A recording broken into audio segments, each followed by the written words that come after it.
E vem conferir a crítica do filme Dragon Ball: O Castelo do Diabo.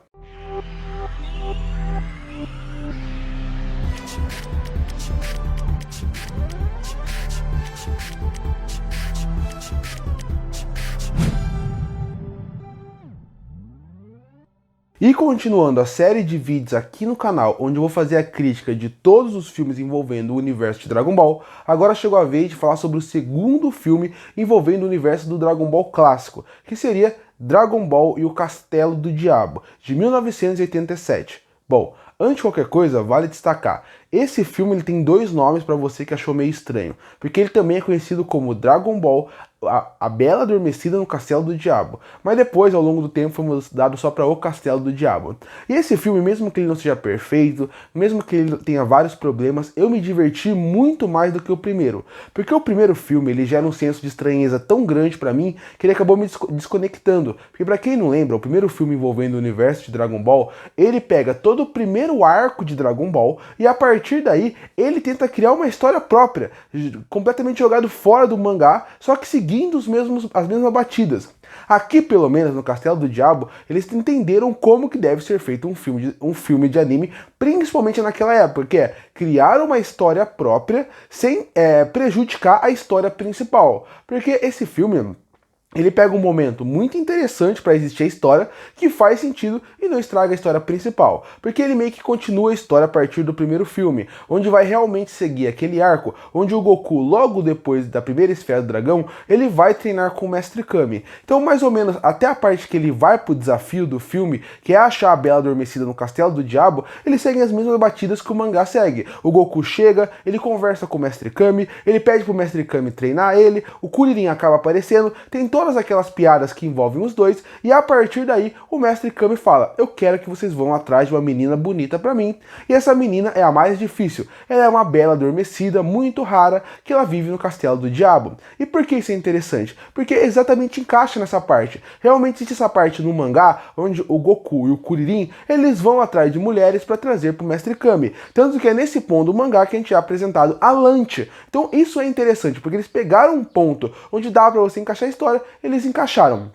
Depois desse começo, que ele funciona bem, porque a apresentação do Kuririn é muito boa, o Mestre Kami é muito engraçado, e o Goku, sendo o mais bobão dos três, acaba funcionando muito bem como escada pra piada deles, eles vão atrás do Castelo do Diabo e começam sua história própria. Bom, esse não é o melhor filme do mundo, achei ele só mediano, mas mesmo assim ele conseguiu me gerar algo que o primeiro filme não conseguiu, que é entretenimento. O filme tem algumas boas sequências de ação, ele tem uma boa comédia porque, de novo, o Goku e o Kuririn acabam funcionando bem. Eu não gosto muito dos outros personagens que acabam aparecendo, eles aparecem de forma forçada no filme e para participar da história, eles não conseguem gerar a comédia necessária, que seria o Pual, o Olong, o Yantia e também a Bulma. São personagens que eles são divertidos, eu gosto deles, mas eu acho que nesse filme eles ficaram um pouco deslocados. Inclusive, eu acho que eles estarem no filme prejudica um pouco a história e mais do que isso, prejudica também os personagens novos, porque nesse período, assim como acontecia muito com os Cavaleiros do Zodíaco, o filme dos anos 80, normalmente, eles tinham 45 a 50 minutos,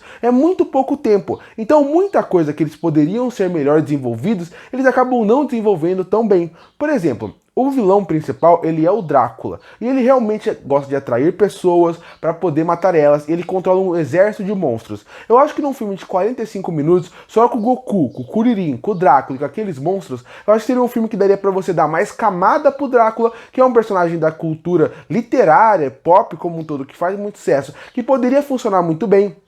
Eu acho que os monstros também poderiam ser um pouco mais desenvolvidos, mas quando você coloca tantos personagens em tela, eles acabam fazendo com que o vilão vire só uma desculpa para a história acontecer. Eu não tô falando que isso como um todo é ruim, mas você vê que vira um filme que cada vez vai ficando mais fraco e desinteressante. Algumas boas sequências de ação, considerando a época do filme, porque o filme, tem que lembrar, nos anos 80 os filmes de anime eram completamente diferentes de hoje. Hoje em dia, quando você vê um filme de anime, você vê aquela animação maravilhosa, você já espera aquela animação maravilhosa, já espera mais investimento. Aqui Eram muitos filmes feitos pra TV e eram filmes feitos realmente pra ganhar dinheiro com aquela obra que fazia muito sucesso. Então a animação não é da melhor qualidade, apesar de ter boas sequências de ação. Outra coisa que o filme faz também, tem uma boa trilha sonora, porque eles seguem a trilha sonora do clássico. Isso cria um clima nostálgico pra mim que funciona muito bem. E pra época é um clima que acaba atraindo o público. E como eu falei, o Goku é muito bem utilizado, o Kuririn também. E os personagens que estão lá, os outros, eu acho que se fosse só a Bulma e o Yantia, ou só a Bulma e o Oolong, talvez o filme funcionasse melhor. Com tanta gente no filme, ele acaba se perdendo um pouco. Mas diferente do primeiro filme que eu senti praticamente ofendido vendo ele, pela forma como contaram a história, aqui não. Aqui eles realmente conseguem mostrar uma história própria, que em 45 minutos é até bom pra passar o tempo pra quem gosta de Dragon Ball, pra quem gosta do clássico, porque aqui, além de ter ação, eles lembraram de uma essência de Dragon Ball clássico que o primeiro filme não fez,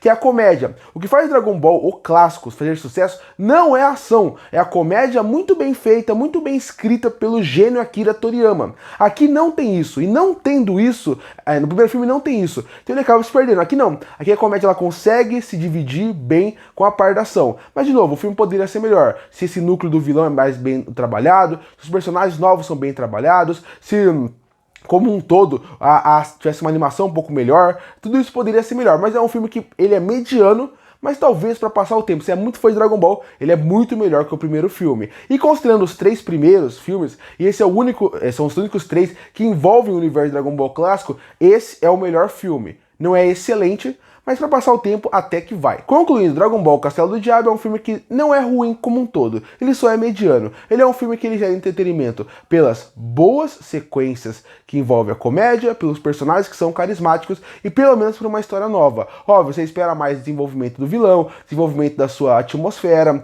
um pouco mais envolvendo os monstros como um todo. Inclusive tem muita repetição de monstro que fica até um pouco cansativo, mas como um todo, um filme de 45 minutos, para quem gosta de Dragon Ball clássico, não é a pior coisa do mundo. E por isso que eu fecho Dragon Ball e o Castelo do Diabo com uma nota 5 de 10. Curta e fortalecer o canal, se inscreve para não perder os próximos vídeos. E aí, o que acha de Dragon Ball e o Castelo do Diabo? Você gosta ou não? Comenta aqui embaixo. Eu volto no próximo vídeo.